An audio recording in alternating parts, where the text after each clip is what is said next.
Hi friends, Mrs. McBride here, coming to you straight from my kitchen table. What we're doing today is we're starting our third unit, which is called Lightbot and Problem Solving. So basically what we're doing is we're learning how to think like computer programmers. Have you ever heard the saying, sometimes it's easier to do something by yourself, right? Versus trying to tell somebody how to do it? The reason is because when you do something, you know all the little steps that it takes in order to complete that particular topic. So sometimes it's just easier to do it yourself, right, than having to tell somebody all these little steps. Okay, that's sometimes the struggle that people have when they first start computer programming, is that the computer needs to be told every single little step. You know, like for example, if you're trying to put on your shoes, you think it's super easy. You put on your shoe. Okay, well, your computer doesn't know how to put on a shoe, so you have to be very explicit when telling your computer how to do that. So what we're going to do is we're going to focus on some problem solving and use a game called Lightbot in order to do that. So the first thing we're going to do is in this unit, you'll learn about the importance of logic and problem solving skills for almost any major, but especially for computer scientists. Professor Howells, who teaches at RIT, asked many computer scientists this question: as a computer scientist, how would you describe the way that you think? So what do you think they said? Well, a lot of them said, I look at the big picture and think about how I could break it down into reasonable steps. Or, I think in terms of low-level details and work my way up to the big picture. Okay, both are completely good ways of solving problems. Or, I look at alternatives and trade-offs and pick the best way. So sometimes it's beneficial to think of the big picture and break it down into little steps, and other times it's more beneficial to look at the small details and work up to the big picture. We use logic and problem-solving skills every day, all the time. Whether deciding what to wear, which path to walk to class, or deciding whether to watch TV or to do homework. We use the same skills in our work, even when playing games. The key to being a good problem solver is thinking logically and critically.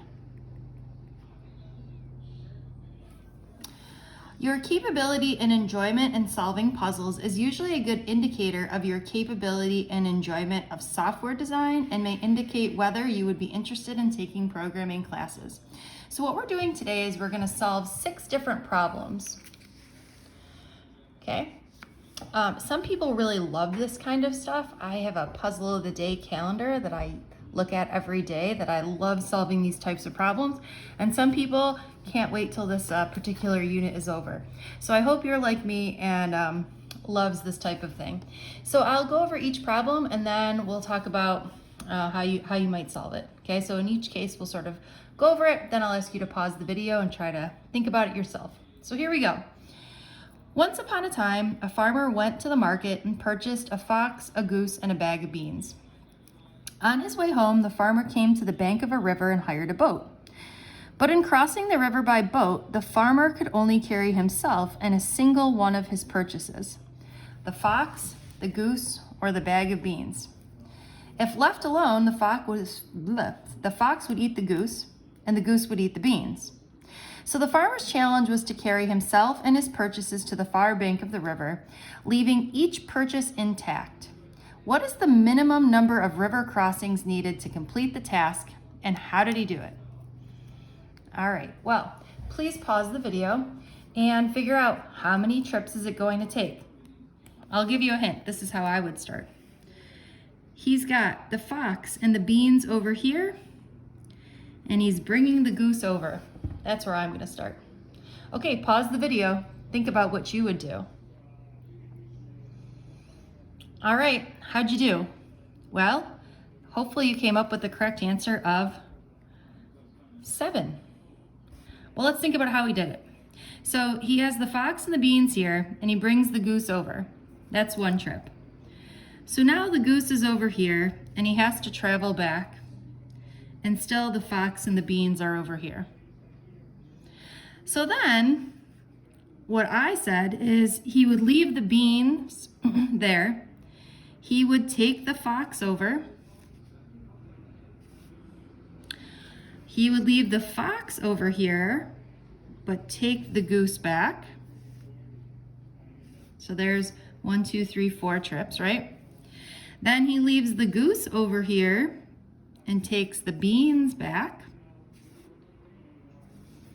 Then he's got the fox and the beans over here, and he's gonna go back and get the goose, and then he brings the goose over. 1, 2, 3, 4, 5, 6, 7. All right, moving on, here we go. Many years ago, on a sultry July night in Omaha, it was raining heavily at midnight. Is it possible that 72 hours later, the weather in Omaha was sunny? What do you think? Pause the video and think about it. All right, well, if we're here at 12 o'clock or we're at midnight, we have 24 hours and 24 hours and 24 hours, or basically 72 hours later, okay? 72 hours is 3 full days. So if you start at midnight, after 24 hours, still midnight. After 24 hours, it's still midnight. 24 hours, still midnight. Okay, so what I'm saying is it possible that 72 hours later, the weather in Omaha was sunny? No, because it's still midnight, 72 hours later. All right, this one's tricky. Here we go. This is talking about egg timers. With a 7-minute hourglass and an 11-minute hourglass, what is the least number of flips of the hourglasses needed to time the boiling of an egg for 15 minutes? Okay. The answer is different if you're trying to minimize the elapsed time or minimize the number of flips. But here's what I'd like you to do. See if you can figure out how can you, using a 7-minute timer and an 11-minute timer, how can you time 15 minutes? All right, on your mark, get set, go.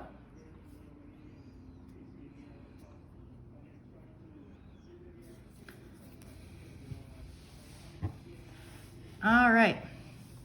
So what do you think? What'd you come up with? There's a couple of different ways. So let's say the first thing that you do is flip both, and you're gonna start the egg. Okay? The second thing I would do is when the 7-minute runs out, flip the 11-minute. Okay? When the 11-minute runs out,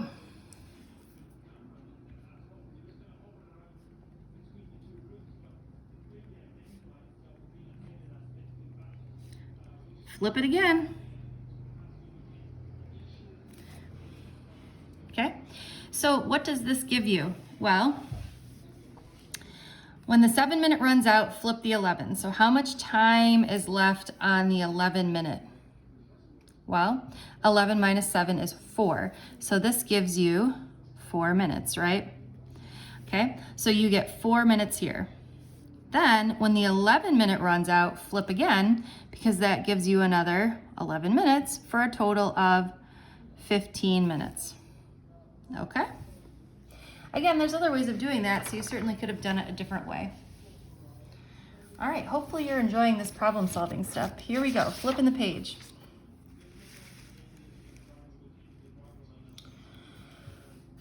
Four children, Anne, Sam, Henry, and Kendra, have different last names. Determine everyone's full name using the following clues to help you figure this out. Anne's last name does not have a Z in it. Okay, so the way I would do this is, since Anne's last name does not have a Z in it, that means that Anne could be Smith, she could be Jones, but she can't be Gonzalez, but she could also be Lee. Okay? Sam's last name does not end in an S. Okay? That means Sam can't be Jones and he can't be Gonzalez. Okay, I want you to pause the video here and keep working through the clues and figure out what's happening. I will come back on in a second. Okay, so this also tells us that Henry's last name has 5 letters in it only, which means that Henry could be Smith, he could be Jones, he can't be Gonzalez, and he can't be Lee, right? All right, so that means that Kendra must be Gonzalez, right? Which means she's not Jones, and she's not Smith, and she's not Lee. Okay? Sam's last name is not the shortest one. Okay?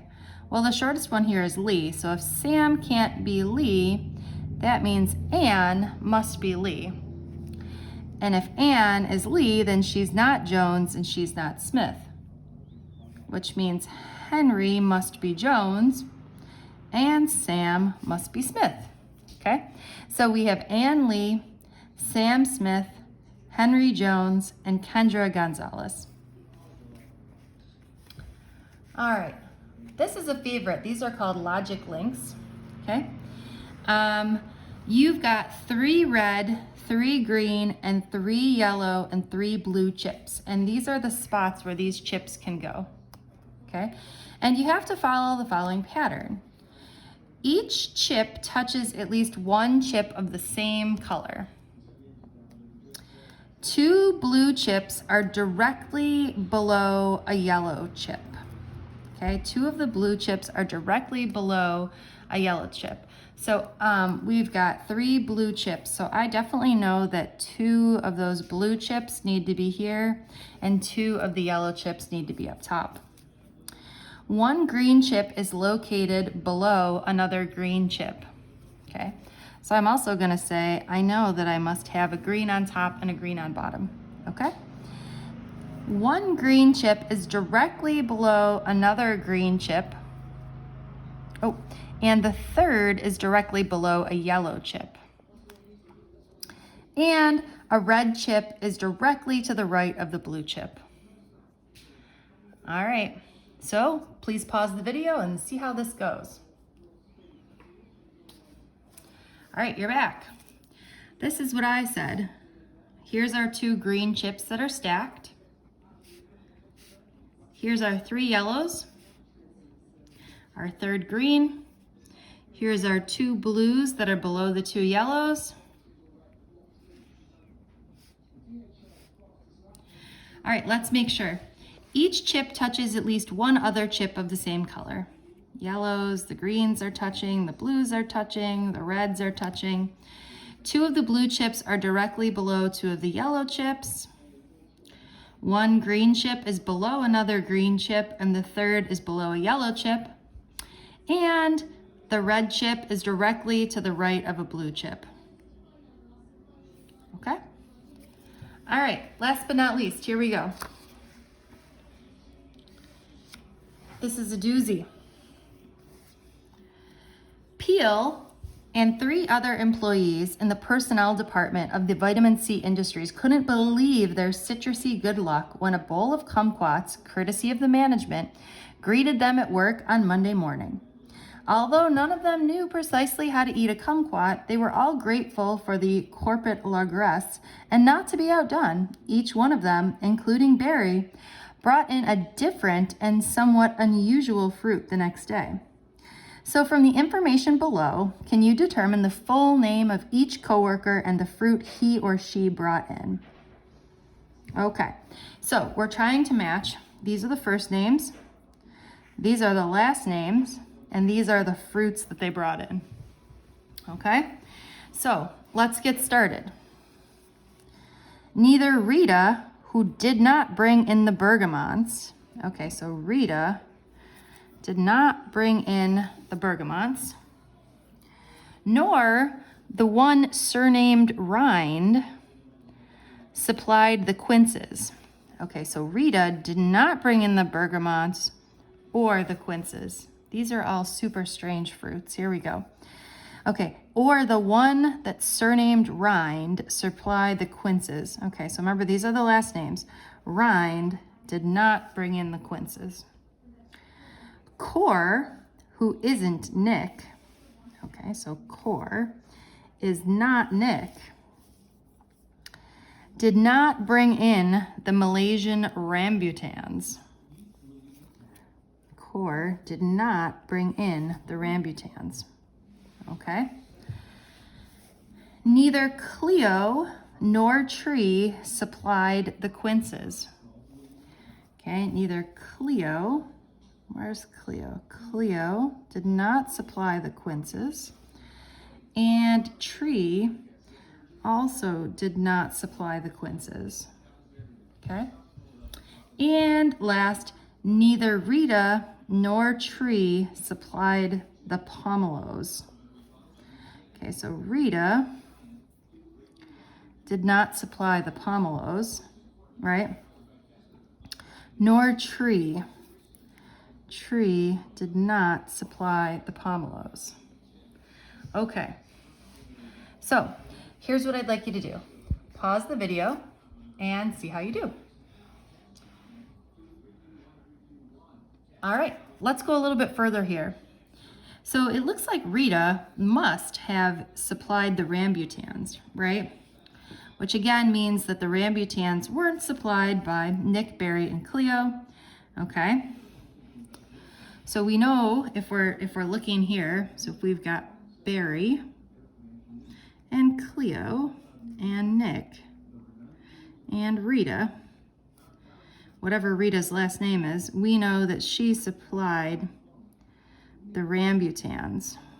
Okay, so it looks like Core did not supply the rambutans, right? So we know that Rita also can't be Rita Core, okay?